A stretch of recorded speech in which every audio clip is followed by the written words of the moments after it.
leave, we'll land at Ben Gurion, and we'll go a little bit out there, and we'll meet our good friend Batsy. That's the name we'll use for our next guest. Hi, Batsy. Welcome to Trento Vision with Tom and CJ and Joe and Mark and Mike and Joe and the whole crew here. Nice to be back with you guys. Okay. Well, I see you're still dwelling on the subject of the elections. We've moved a lot farther than that. Yeah. Well, you know, and I'm sure you met Congressman Allen West.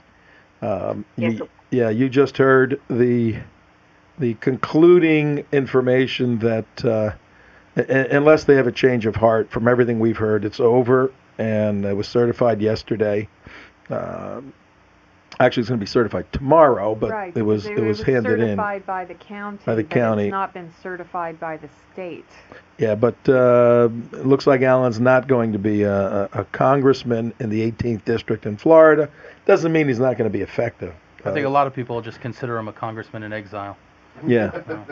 He's still admired here in Israel, so that's all I can tell you. In fact, I was going to start my message today by really thanking America. Every time I see a footage of how they shoot rockets with the Iron Dome, I cannot help but be grateful to America for sponsoring it, for paying for it, because it's a lifesaver. We all know it's an Israeli invention, but I don't think we could have operated it, we could have survived without America helping us on that. And guys, we're very grateful. Thank you. Well, we will accept your thanks. I think that was initiated in the Bush administration. I was going to say we need to thank George W. Bush for that. And Congress approved that and approved the money. And our current president takes all the credit for it. But regardless, now have you seen one of them or heard one of the batteries, the Iron Dome batteries, in operation? Well, we do hear when they explode the rockets. We do hear it occasionally. You know where I'm located. I don't want to disclose my location, but I'm not. I'll say that I'm not far from Tel Aviv, and Tel Aviv has been targeted. And I must admit, or let everybody know, it was a failure every single time. The first couple of times before the Iron Dome was deployed was just a failure, and the other times they were able to intercept it in mid-air. So every time they did intercept it, we could hear the boom all the way here. And the sirens went off not far from here as well, and that was pretty scary.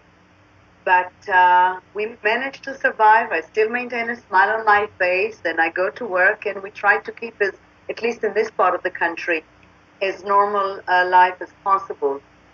We host a lot of people from the South. I'm a teacher, so my school, the students from my school, invited a lot of students from the South to come and spend time here, and they did. The children mostly responded, but the adults are just adamant about staying down there. And I'll tell you something, I don't understand how people could be so dedicated, I envy them. You know, I call them our bulletproof vests, because if not for them, the rockets would have been here a long time ago. Hey, Batsy, I got a question for you. Sure. What was the reaction of the Israeli citizens and the Israeli populace and people in Tel Aviv when it came to the rockets actually being fired at Jerusalem and at Tel Aviv? Was that a wake-up call, or versus just firing from Gaza over to Sderot and other places like that? It raised a lot of cynicism, or rather, question marks. If Jerusalem is so important to them, if they're fighting so hard on making Jerusalem their capital and saying that it's a holy city for them, how come they target it? Others interpret it as maybe just a desperate attempt to just shoot wherever they can. And I personally hope that one of those rockets, if it ever gets shot again to Jerusalem, which I hope it's not, but if it does, lands right on Al-Aqsa. Yeah. So that would solve a lot of problems. It raises another. Well, Joe, I don't know if you ever met Batsy, Joe Sabag, the director of the Florida state of the ZOA, Zionist Organization of America, the Florida chapter. Have you met him when you were down here? I probably did. He probably knows my daughter because she worked a lot with the ADL and the Federation. So I can talk to you about it later, Joe, and give you my daughter's name. So maybe it will ring a bell. Sure, But probably. I don't believe we've met, although I've attended one of your functions when I was there. So next time, there's always next time. And now is as good a time as any. So you had a question, Joe? No, I was just going to make the point about rockets making their way to Tel Aviv and Jerusalem. I mean, the range of these rockets is unprecedented, and we understand that this additional range that Hamas now has in its arsenal has been provided to it by Iran. Right. And so, as Israel needs to weigh its options right now, whether or not to take invasive action into Gaza, I think one of the big considerations is, this time it's rockets that can reach Jerusalem. If we don't go in there and dismantle the terror units, what's next time going to be like? What type of additional capacity, weapon capacity, is Iran going to provide them with? If Hamas is allowed to rearm itself and to regroup and to live to fight another day, could the next conflict involve weapons of mass destruction? Something that has significantly more ability to harm Israel. And so I think that's really a very significant part of the equation, as Israel needs to sort through what its options are at this point. And I really think it's being taken into the equation because, as you noticed, Israel is being very tough. Israel pretty much has dictated the terms of this next ceasefire, if there is going to be a ceasefire. We will not settle for anything that would just give them an opportunity to regroup and reinforce themselves and strengthen themselves. I'm having constant arguments with people because they're all complaining that Gaza is a refugee camp, and my argument is, for goodness sake, they get so much money. Qatar just poured in $500 million. The UN gives them money. Arab countries give them money. They could have turned that country or that place, whatever you would call Gaza, into a thriving economy. They could have turned it into a place that could promise a future to their children. But they just chose not to. And at this stage, I will not believe them, even if they put a signed agreement that says that, that they will not shoot another rocket for the next 15 years.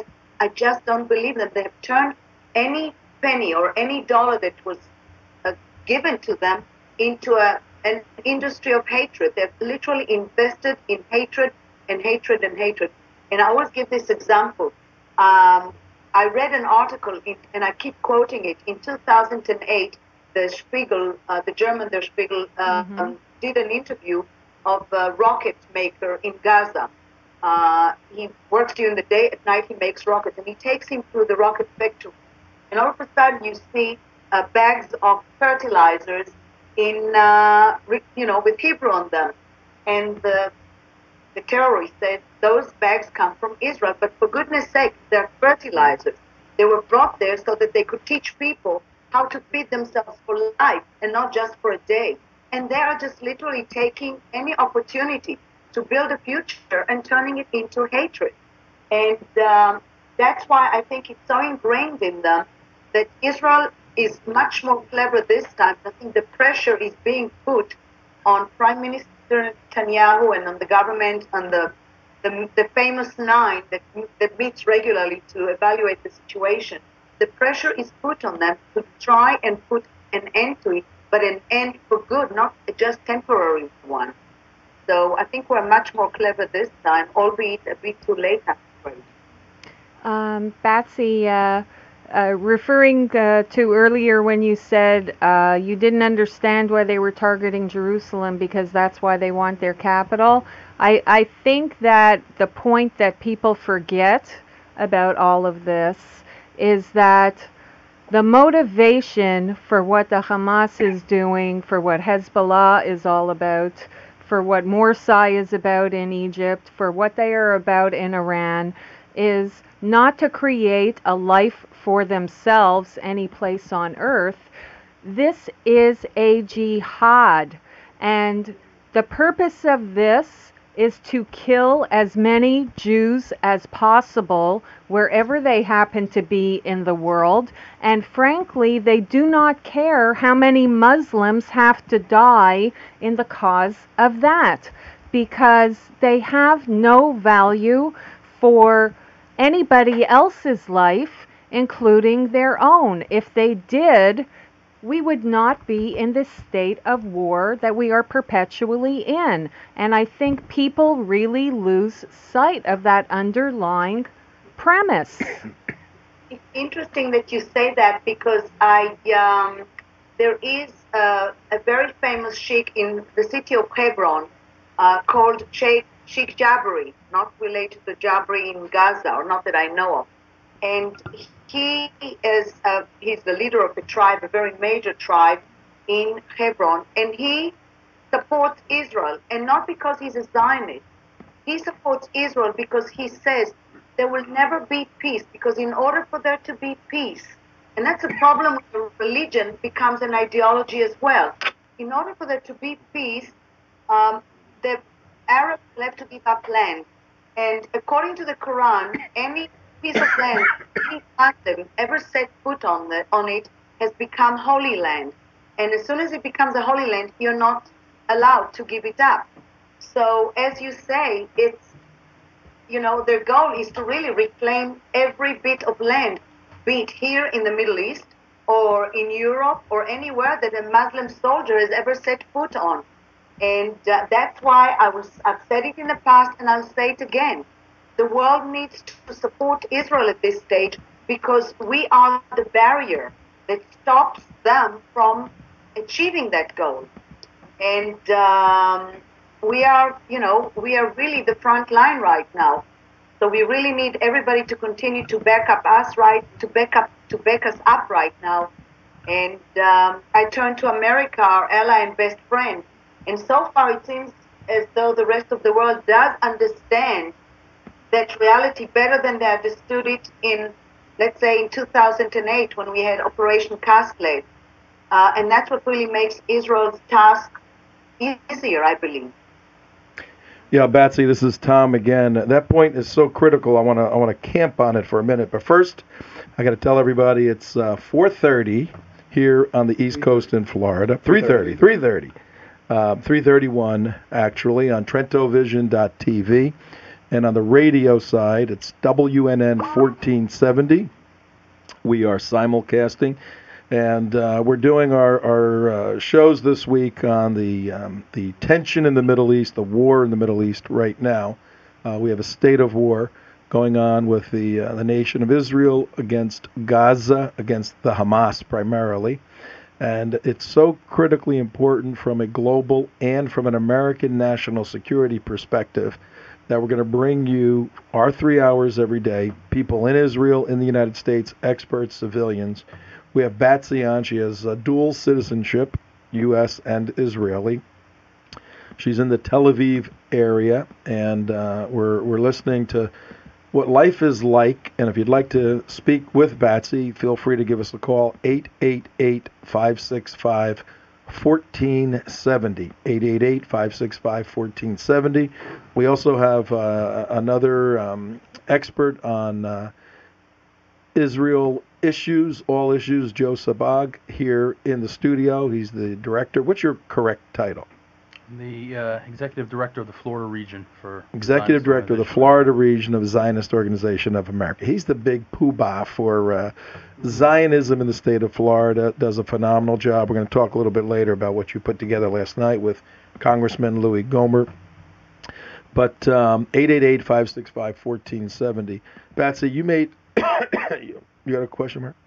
Well, let me establish one point. You made the question that you're the Israel is the I forget what term you used, but the wall, of containment for the West from all the Islamic 22 nations that are around Israel, 330 million Muslims, most of whom hate the West, hate Christians, hate Jews. Tomorrow we'll have in studio our good friend Mark Langfan, who has developed a fascinating domino theory with one of these Arab nations falling. And the next one that's going is Jordan. It's in the mail. Jordan's a mess. And, one of these countries fall, and I think we need to start referring to Hamas as the Brotherhood, because this is really a Muslim Brotherhood. Yeah, this whole thing is the Hamas Brotherhood. Muslim Brotherhood. Well, we know the Hamas was created and sustained by the Brotherhood. The Brotherhood's running the show now. This is Hamas is a terrorist organization.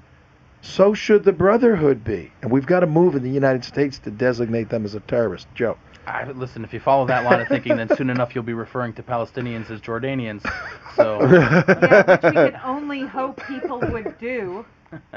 Listen. As in, we already have a two-state solution. It's called Israel and Jordan. A couple points just to get back to what Batzion was talking about and some of the points that were made. First of all, I want to mention that our good friend Dr. Andy Bostom had a fabulous blog post last night that he put up on his website, where he talked about the role of jihad and Islamic doctrine within Hamas's actions and motivations at this point in time. And so I think it does a lot to clarify for those folks who don't have such an understanding of what's really driving Hamas ideologically. Because frankly, if you look at the type of statements that are emanating from this terrorist group, as far as they're concerned, I mean, they're winning. They are fulfilling this duty that they feel that they have religiously, and that God must certainly be pleased with them and their actions, and that frankly that they're praiseworthy because they're doing what their Muslim brothers and sisters otherwise may not be doing, and that's carrying out, of course, the doctrine of jihad. So really a really interesting piece from Dr. Andy Bostom. Well, it's interesting. Ahmed Jabari. Yes. Ahmed Jabari is the epitome of their jihad, I guess. He was incinerated the other day, right? Wasn't he? Yes. Who was Ahmed Jabari again? Well, this was essentially their minister of defense, so to speak, or offense, perhaps we should put it. But the bottom line is that this was a genocidal terrorist. It was a person who was responsible for the planning and the execution of numerous terrorist attacks against innocent Israeli women, and children, and civilians. And they finally caught up with him. Now, it's interesting. The video of this extermination, it's online. My understanding is that YouTube actually pulled the video down after the IDF had uploaded it. But if you watch the video, you'll notice that when they struck the man's vehicle and took him out, that the explosion itself was remarkably contained. Yeah. That there were people standing around 12 to 15 feet away who were not hit with shrapnel, who were not in any way injured by this, and so what we saw was actually a demonstration of a new, very humane form of munitions that Israel has developed, where they're able to very precisely target somebody and make certain that nobody standing around is impacted unless they're incredibly close to the target. Well, I have a couple of problems with that, and we'll talk about in our analysis of what's going on. But yeah, the missile. It's online if you can find the video. It's 30 seconds under the IDF. If you go to the IDF site, they have it. The missile, you can see the missile coming down after it's fired. It goes right through the roof of the guy's car, just incinerates him. And I did a little post on my Facebook page. I said, and they're all, after this burned out Hulk is just there, all the jihadis are in shock. And I'm going, if indeed they believe their own doctrine, then this is the goal, isn't it? The fifth part of the Brotherhood's motto. Our highest goal is to die in jihad, and he's with a 72-year-old virgin. They didn't get that right. There's not 72 virgins. 72 raisins. You're with a 72-year-old virgin. Okay? So that's the way it really works. Mark, you had a... Yeah, I just wanted to highlight, what Joe was saying, and what you're iterating right now is, this all stems back. All you have to do is trace out the history, trace out the lineage, and everything that's being talked about goes right back to Hassan al-Banna, right up to Sayyid Qutb, all the way up to the current day Muslim Brotherhood ideology, whereas they, going all the way back to the very beginnings, jihad is an obligation. It is a way of life. It is a duty. That's right out of al-Banna's own words. He actually says that jihad is an obligation. You are required by Islam to perform jihad, and that's the reason it's in the motto. Yeah. Well. Hey, Batsy, what's the feel like? I mean, how do you in Israel? How did the Israelis learn that somebody like Ahmed Jabari, a very dangerous person, I believe he was involved in the Gilad Shalit kidnapping too. How is this news broadcast? Is it to his murder or to his targeted assassination, which I fully believe in, claimed that he was in the process of reaching some kind of agreement, long-term agreement with Israel, which I doubt, honestly. But they say that he was involved in the release of Shalit, which we saw it. We saw him escorting Shalit out of Gaza. Okay, so now how do you find out that somebody of this magnitude has been killed? Is it tweeted out first, or do you see it on TV? But how does the population learn that a very evil person is now no longer a threat? Okay, well, we as Israelis are so used to listening to our radios all the time. I mean, I've never seen a nation that every hour, on the hour, every half an hour, on the half an hour, sits there and listens to the news. And we get those news briefs, which, on television, I subscribe to. I can tell you whenever, on my mobile, I subscribe to this application that tells me every time a Qassam falls, every time I get a notification of it. So, that kind of news naturally would just spread like a house on fire. I personally heard it because I was on break from during school, and I got a notification on my Twitter account. So that's how I learned. I'm connected in every possible way to what's happening. So there's a little chance that I will miss anything. Let me put it this way. Beautiful. And Israelis are like that, So we just have to be. The other day, I was driving in the car and I was listening to music, and all of a sudden I heard on the radio the siren, and I thought it's probably a service that they give the population how to act in times of siren. And then it was a live one in Tel Aviv, and it turns out that people who are driving may not always, they may have the air conditioner on, or they may not hear. So they try to cover every possible way to make people aware of what's happening in order to keep us alert and to keep us aware.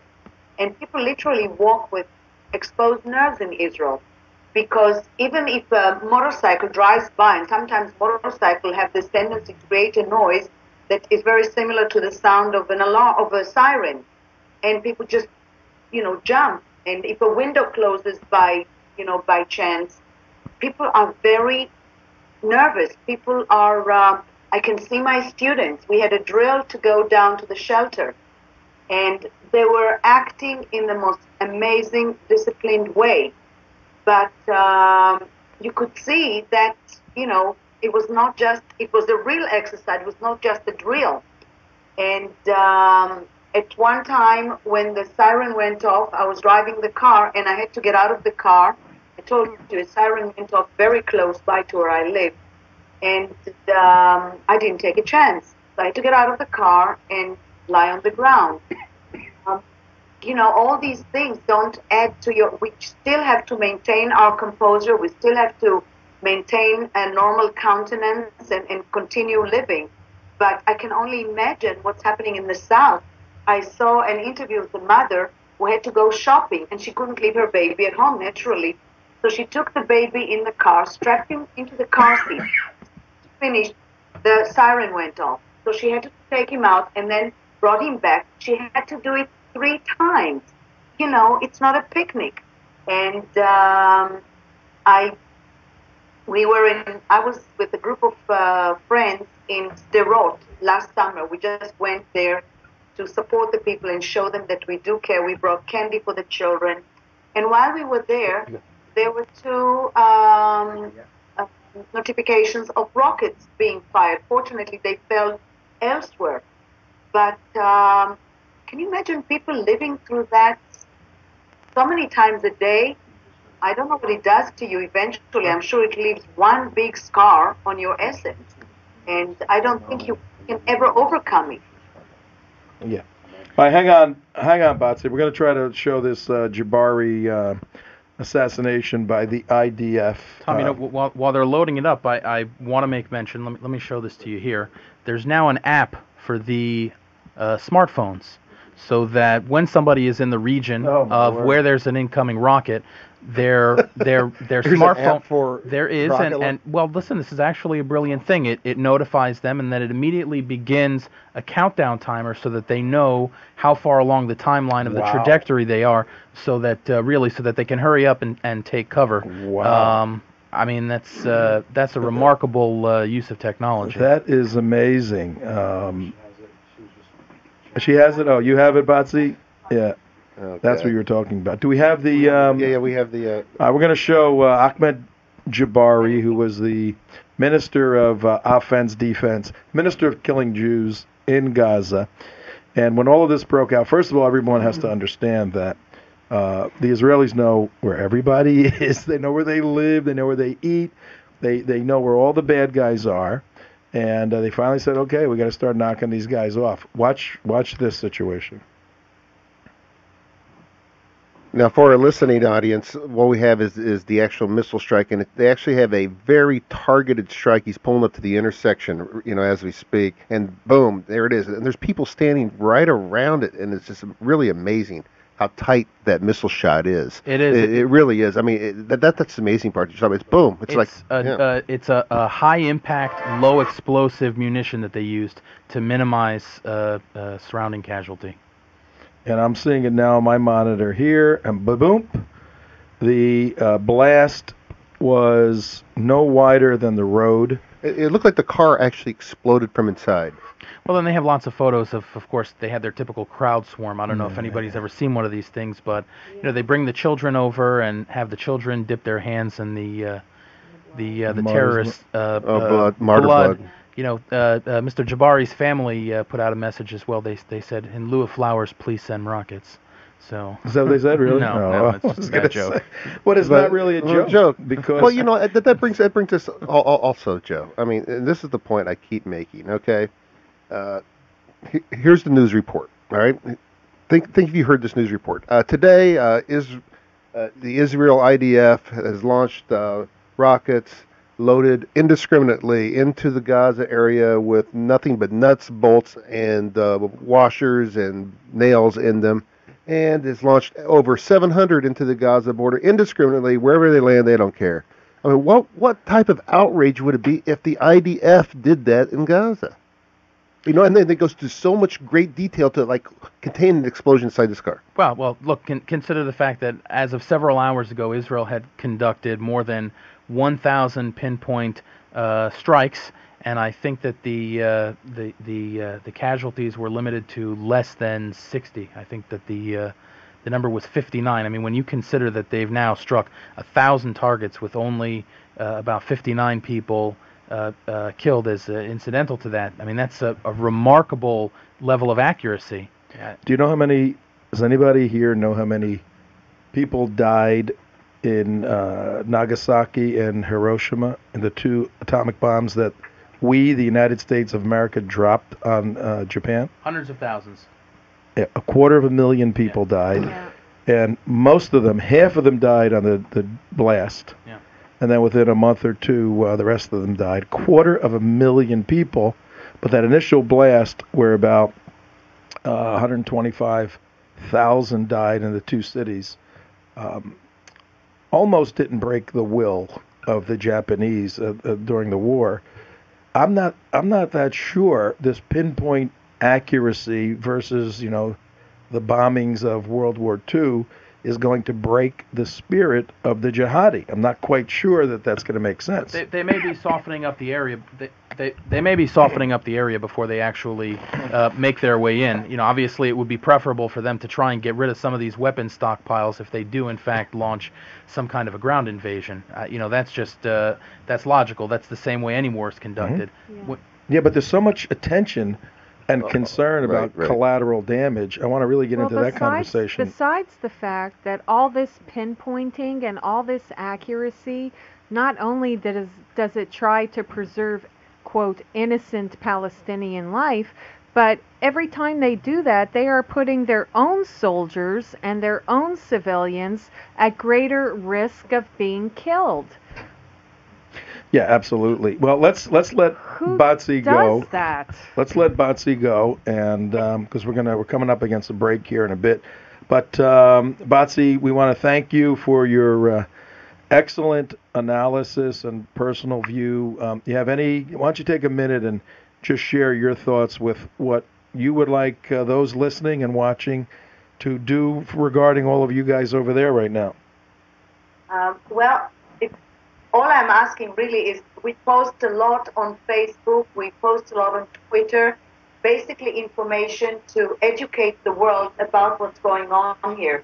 Unfortunately, Hollywood is at continuing improving itself in a negative sense, of course, and they spread disinformation. They take pictures from other conflicts around the world. Just today, we exposed another photo of theirs that they brought from Syria and claim that it's one of Gaza. And there's a picture where Morsi is kissing the forehead of a dead baby. You remember that famous one? That happened to be a child that died as a result of an accident while someone was trying to launch a rocket. They had the audacity to post a photo of an Israeli baby covered with blood held by a paramedic and claiming that that is a Palestinian child. Fortunately, the paramedic had the logo of the city that he was representing, Kiryat Malachi, I think it was. Yes, it was Kiryat Malachi. Had the logo of that city on his shirt so he could magnify it and show people, wait a minute, this couldn't be from Palestinian, this couldn't be a Palestinian baby. But these people would stop at nothing to try and spread disinformation. And when I say disinformation, it's not misinformation, it's deliberate misinformation. It's trying to really sway world opinion in on their side. And all I'm asking is that people who get those kinds of photos just keep sharing it because the truth needs to be shown and needs to be exposed. Can I ask her something? Yeah, Batsy, before you go, I want to add to what you just said. What they're looking for is another Al Dura moment that they can carry on for the next 50 years. And the other thing is, if you're looking for something to do to help us help you, put together a list of Israeli companies who sell products that are shipped to the United States and Canada and elsewhere in the world. Let us know what those companies are, what the products are, and we will disseminate that information so when the worldwide boycott against Israel comes, we are ready to fight for the economy of Israel and the well-being financially of the people who are there fighting this war. And if you're talking about it, I'll just say I'm trying to fight the future gallstones. I'm not saying there will be a future gallstone, a judge, but there will be gallstones.